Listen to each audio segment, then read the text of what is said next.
सभी को राधे राधे, सभी को मेरा प्रणाम। कार्तिक मास की सभी को हार्दिक शुभकामनाएं। आपको पता होगा कि अब कार्तिक मास का कितना ज़्यादा विशेष महत्व है इस मास का, क्योंकि ये हमारे कार्तिका कुमारी अर्थात राधा रानी के नाम पे पड़ा है। इसलिए हमारे श्री कृष्ण, हमारे गिरधर गोपाल को बहुत ज़्यादा ही प्रिय है ये मंत्र। और इस माह में आप जितना भी पूजा, माला, दीप दान करें, आप भोग लगाएं, ब्रह्म मुहूर्त में स्नान करें, जबकि ये वीडियो मैंने एक बना रखी है, जो भी आप करें बहुत ही लाभकारी आपको होगा। ये कार्तिक मास में जितना हो सके आप माला करें, भागवत गीता का पाठ करें या सुनें, भागवत प्रचार करने की आप कोशिश करें, क्योंकि भागवत प्रचार से हमें बहुत लाभ मिलेगा, बहुत पुण्य मिलेगा। अनंत कहते हैं भागवत प्रचार से अनंत जन्मों का जो प्रारब्ध होता है वो मिटने लगता है। और हमें भागवत पाठ करने से हमें एक एक श्लोक का हमें क्या क्या लाभ होता है कार्तिक मास में। हमारे गिरधर बहुत ही कृपालु हैं, बहुत कृपालु, पर हम समझ नहीं पाए तो ये हमारी गलती है ना। तो हाँ, आज के बारे में आपको बता रही थी कि आज हमारा जो स्टार्ट होने वाला है 9वां श्लोक प्रथम अध्याय का, जो कि हम कंटिन्यू करेंगे। ठीक है, तो चलिए हम पढ़ते हैं। अन्य च बहवा शूरा मध्यर्थे तक्त जीवता नाना सहस्त्र प्रहरणा सर्वे युद्ध विशारदा। इसका अर्थ ये है कि जैसे कि अन्य, अन्य अर्थात सब, च अर्थात भी, बहवा अर्थात अनेक, सूर का अर्थात वीर होता है, मत अर्थे, मत अर्थे अर्थात मेरे लिए, व्यक्ति जीविता अर्थात जीवन का उत्सर्ग करने वाले, नाना अर्थात नाना प्रकार के, आयुध से युद्ध सुसज्जित, सर्वे युद्ध विशारदा अर्थात सभी युद्ध विद्या में निपुण। तो यहाँ पे जो तात्पर्य दिया गया है, ऐसे अनेक वीर हैं जो मेरे लिए अपना जीवन त्याग करने के लिए उद्यत हैं। वे विभिन्न प्रकार के हथियारों से सुसज्जित हैं और युद्ध विद्या में निपुण हैं।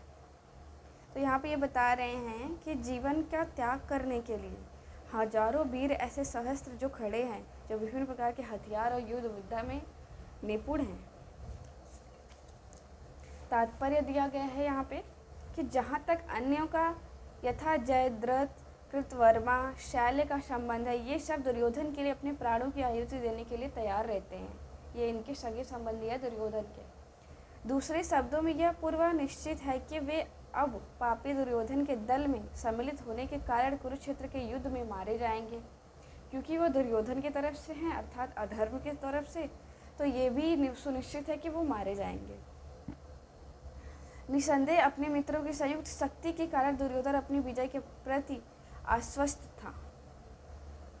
ठीक है, और यहाँ पे हमारा जो 10वां है श्लोका, अपर्याप्तम तदस्माकं बलम भीष्मभिरक्षितं पर्याप्तं त्विदमेतेषां बलम भीमाभिरक्षितं।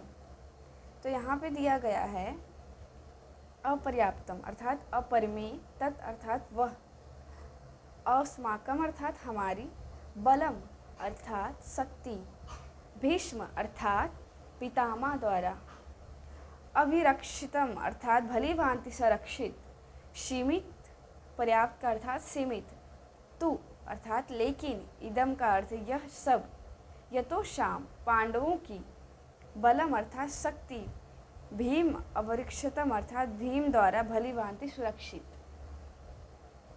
तो यहाँ पे दिया गया है हमारी शक्ति अपरिमेय है और हम सब पितामह द्वारा भली भांति संरक्षित हैं, जबकि पांडवों की शक्ति भीम द्वारा भली भांति संरक्षित होकर भी सीमित है। और यहाँ पे है तात्पर्य, यहाँ पर दुर्योधन ने तुलनात्मक शक्ति का अनुमान प्रस्तुत किया है। वह संरक्षित होने के कारण उसकी सहस्त्र सेनाओं की शक्ति अपरिमेय है, यह कहा। दूसरी ओर पांडवों की सेनाएं सीमित हैं, क्योंकि उनकी सुरक्षा एक कम अनुभवी नायक भीम द्वारा की जा रही है, जबकि भीम बहुत ही शक्तिशाली हैं। आपको तो पता होगा, जो भीष्म की तुलना में नगण्य है। दुर्योधन सदैव भीम से ईर्ष्या करता था, क्योंकि वह जानता था कि यदि उसकी मृत्यु कभी भी हुई तो वो भीम के द्वारा ही होगी। दुर्योधन भीम से ईर्ष्या इसलिए करता था क्योंकि हमारे जो भीम हैं वो बहुत ही बलशाली और शक्तिशाली थे, बाहुबल थे, जिसकी वजह से दुर्योधन जो था बहुत ही डरता था। भय उसको था कि अगर अगर मेरी मृत्यु हुई तो शायद भीम के द्वारा ही हो। आगे देखिए, किंतु साथ ही उसके दृढ़ विश्वास भी थे कि भीष्म को उपस्थिति में उसकी विजय निश्चित है। लेकिन साथ में उसको विश्वास भी था कि अगर उसके साथ भीष्म है, क्योंकि भीष्म भी शक्तिशाली हैं, तो उनका जो विजय निश्चित है, क्योंकि भीष्म कहीं अधिक उत्कृष्ट सेनापति थे। वह युद्ध विजयी होगा यह उसका दृढ़ निश्चय था। वह युद्ध में विजय होगा यह उसका दृढ़ निश्चय था। तो आयनेषु च सर्वेषु यथा भागम वस्थिता विस्मेवाभिर्छन्तु भवन्तः सर्वैव हि। अतएव सैन्य व्यूह में अपने अपने मोर्चा पर खड़े रहकर आप सभी भीष्म पितामह को पूरी सहायता दें। भीष्म पितामह के शौर्य की प्रशंसा करने के बाद दुर्योधन ने सोचा कि कहीं अन्य योद्धा ना समझ लें कि उन्हें कम महत्व दिया जा रहा है। भीष्म पितामह दुर्योधन जो थे, भीष्म पितामह की बहुत ही प्रशंसा की। उसके पश्चात उनके मस्तिष्क में ये ख्याल आया कहीं अन्य योद्धा कम महत्व ना समझें। अतः दुर्योधन ने अपने सहज कूटनीतिज्ञ से ढंग से स्थिति संभालने के उद्देश्य से उपयुक्त शब्द कहे। उसने बलपूर्वक कहा कि भीष्मदेव निसंदेह महानतम योद्धा, किंतु अब वे वृद्ध हो चुके हैं। अतः प्रत्येक सैनिक को चाहिए कि चारों ओर से उनकी सुरक्षा का विशेष ध्यान रखे। अब यहाँ पे दिया गया है, अतः प्रत्येक सैनिक को चारों ओर से कहा गया है कि सुरक्षा का ध्यान रखा जाए। हो सकता है कि किसी भी दशा में युद्ध करने में लग जाएं और शत्रु उनकी व्यस्तता में लाभ उठा लें।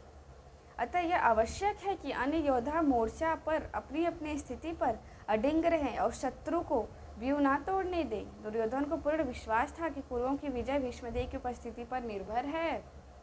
उसे युद्ध में भीष्मदेव तथा द्रोणाचार्य के पूर्ण सहयोग की आशा थी, क्योंकि वह अच्छी तरह जानता था कि इन दोनों उस समय एक शब्द भी न कहा था। और जब अर्जुन की पत्नी द्रौपदी को असहाय व्यवस्था में भरी सभा में नग्न किया जा रहा था, तब उसने उसे न्याय की भीख मांगी थी। यह जानते हुए भी कि इन दोनों सेनापति के मन में पांडवों के लिए स्नेह था, दुर्योधन को आशा थी कि वे स्नेह को इसी तरह त्याग देंगे जिस तरह उन्होंने द्रुत क्रीड़ा के अवसर पर किया था। तो आज के लिए हमारा जो श्लोका चला था, जो कि 11वां तक हुआ है, आज के लिए इतना ही। आगे के लिए हम कल से फिर नेक्स्ट टू नेक्स्ट करते जाएंगे, पढ़ते जाएंगे और सुनते जाएंगे। ऐसे ही भागवत प्रचार करते जाएंगे।